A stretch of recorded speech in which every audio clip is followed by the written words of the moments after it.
wouldn't you say, Karyn Maughan?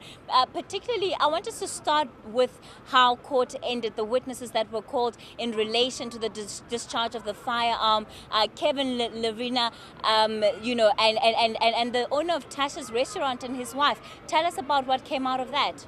Well, that evidence specifically relates to an incident that took place, according to Tashas owner, Mr. Lupus, on the 11th of January. Now, Kathy, that was just a month, just over a month before Reeva Steenkamp was fatally shot.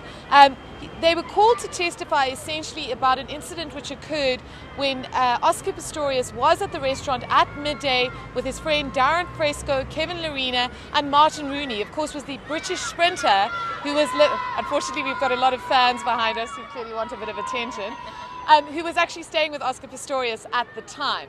Now, what Lerena's evidence was that Darren Fresco handed a Glock gun to Oscar Pistorius under the table and said to Oscar Pistorius, "There's one up," which essentially means there was one bullet in the chamber. It was then, during that passing of the gun, that the gun went off. No one was injured. Kevin Lerena testifying that he suffered a small graze to his foot because of the shrapnel, that the tile was damaged under the table, but really an unremarkable incident. But what makes it remarkable is that the state wants to pursue this case, that Oscar Pistorius had a history of being trigger happy, that certainly in the other incident which they wish to bring across, in which his Darren Fresco was again involved and Samantha Taylor, his former girlfriend, were involved, that he resorted to his weapon when he was emotionally stressed. So it's really about a kind of character trait evidence that they want to bring through these witnesses, and that is the reason that they are calling them. And just touching on the issue of character, not just being related to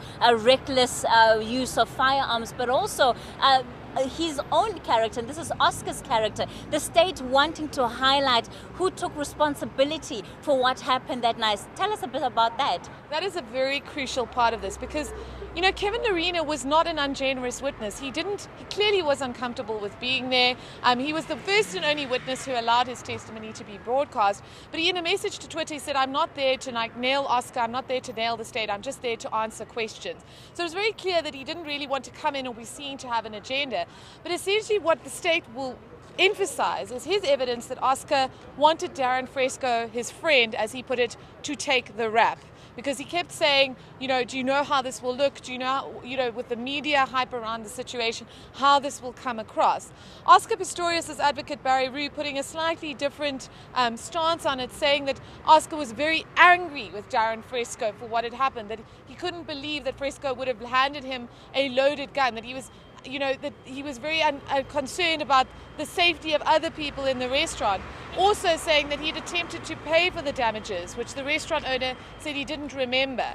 But really a different emphasis that he felt that Darren Fresco was responsible for what had happened because it had been his gun, which was loaded at the time when it was passed under the table. Now, the state forced to kind of move from its witness, Charles Johnson, because there's still outstanding notes that were needed on court and not available. So his time in the stand is not yet quite over.